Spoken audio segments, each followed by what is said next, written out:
everybody. Happy Tuesday. I don't know if you say happy election day. Do you say that, Tiffany?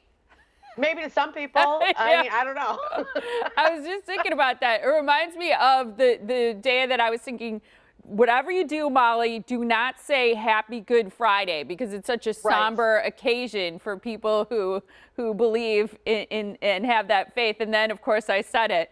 But I was thinking today, do you say Happy Election Day? I don't know. I think you can. I mean, I'm wearing my stars and stripes shirt. I got my red, white, and blue on today. I think it's a wonderful day to celebrate with people. I mean, this year it's a little bit different, you know. I think I've told you before, my mom is always an election judge in my hometown. And that's kind of what we do as a family, you know, as a tradition. My mom volunteers, and it's this, you know, fun thing that every year. And this year she's not volunteering because it's just not, she doesn't feel as safe with COVID. So it's just a little change up this year. Yeah, it's very different this year. But speaking of that tradition, I have a friend whose grandmother always worked the polls. Like, she would bake homemade treats for, you know, and I know that can't happen this year with everything going on, but she would bake treats for all the poll workers. She'd offer them to people who were voting, especially if they had to stand in line. Then her mom did it. Now she's in training to do it. So I think, I think some people, it's kind of in their blood to work the polls or be part of it. And some people are excited about it, like you said. Now, one of the things that, you know, we've avoided being political on our show so much, in contrast to some talk shows where it's all politics, I feel. So do you want to talk about who you're voting for instead today? So let's both talk about our political opinions. You start. I'll tell you this, I do not get too fired up or uptight about politics. So I love talking with everyone about how they feel. That is a true statement.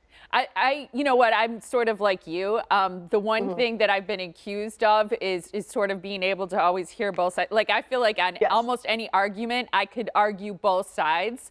But I feel the same. One thing that I do agree about is that in today's day and age, it seems to me that people more and more think if someone has an opinion opposite of them, they're wrong. Rather than it being just a different opinion, very different from their own, that other person is wrong. And I don't know. I think that there has to be more tolerance for other people's opinions. But, okay, so here's the deal. Thank you. None of the above is actually an option. I wonder how many Americans would like to take advantage of that. But in India, Greece, the Ukraine, and Colombia, you can actually check a box that's none of the above. There's only one state in all of America that has a none of the above option. Do you want to guess what state it is? Well, I saw it in the prompter, so I can't guess in good faith. I'm going to guess Nevada. Yeah, way to go. Ding, ding. Way to go, Tiff. You can read. Thank you. Now you know I can't lie. Something else that's fascinating about politics is the 2020 American presidential race actually equals 99 election seasons in Japan. Okay, this is fascinating because it feels like we're all 99 by the time this ends. Right? So by the end of the 2020 race, it will have lasted 1,194 days, or the equivalent of 99 election seasons in Japan, because by law, political campaigns cannot last more than 12 days there. And in France, it's just 2 weeks. Yeah, it feels like years. Forever. Okay, so here's just one more fun one. What George Washington did with his campaign budget after the election, after he became president, 1758. I know this one. Used the money, 50 pounds, to purchase 160 gallons of alcohol. Yep, that's what he did. Drink up. Yep, the custom of buying votes with booze lived way back then. That was pretty normal. So I think that's fantastic. It's interesting. I mean, the whole, like, you know, I don't know, this is it. Do you remember the first time you voted? This is something I love talking. I feel like this is a good conversation when you don't want to talk politics with someone, but you want to talk about the election. Yeah. Asking them if they remember the first time they voted. I remember the first time I voted. Do you? I don't, actually. Okay. It was too long ago. That was your joke. It was in 1999 was the first time I was able to vote. And the person in Minnesota on the ballot that year was Mr. One, Jesse Ventura. Oh, that's hilarious. It must have been interesting to live in Minnesota during that time. It genuinely was. It was because I was in college. It was my freshman year in college. And I just remember it being exciting because it was the first time, and really odd because it was Jesse Ventura, Jesse the Body, which we all called him, you know.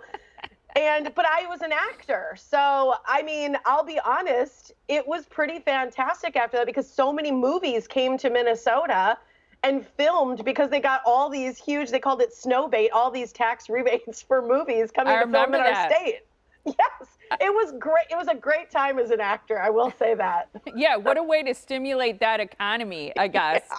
Yeah. There are worse things that politicians do, I feel like. I think that's funny, though. I wish I remembered the first time I voted. I do remember, though, thinking, oh, I'm looking forward to being able to exercise my right. So I know that I voted. And what's funny is my kids Googled or something. Somehow they were able to look up my voting record, not how I voted. How often? And they're like, oh, you voted in every election. I was like, phew. Like I didn't remember having voted in every single one, but since they were checking my record, I was pretty happy that I had, It's pretty, they're keeping tabs on you. Yeah, exactly. So I wanted to say something about DST. You were making fun of me about this earlier today because I was talking about daylight saving time. I've now abbreviated it to its acronym. Molly tries. This is one of my favorite heartwarming things about Molly is that whenever she finds something new and interesting, she finds the abbreviation and then says it like everyone refers to that abbreviation as common language. So like when retweets were things, she's like, "Ooh, can I get an RT?" We're like, "No, nobody says that. No one says that." And then it's always with the raise the roof. So you got to raise the roof on DST. A little DST, people. Little daylight savings time. Okay. Can I get an RT for DST? Okay, I'll give you that.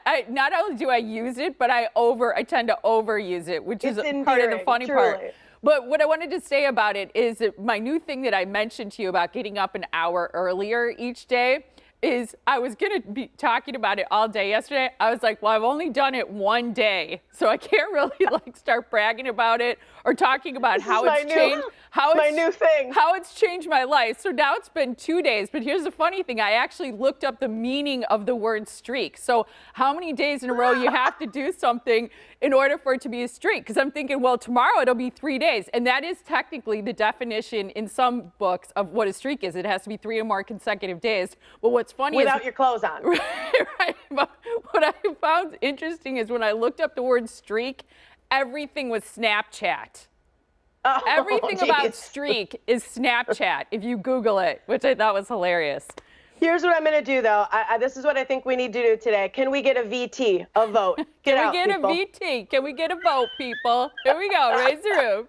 All right, it's our sound off question on Facebook. Guilty as charged. Tiff always points out my idiosyncrasies. Our sound off today is, do you have any election day traditions? We want to hear about it. What makes you so lovable. Right. All right.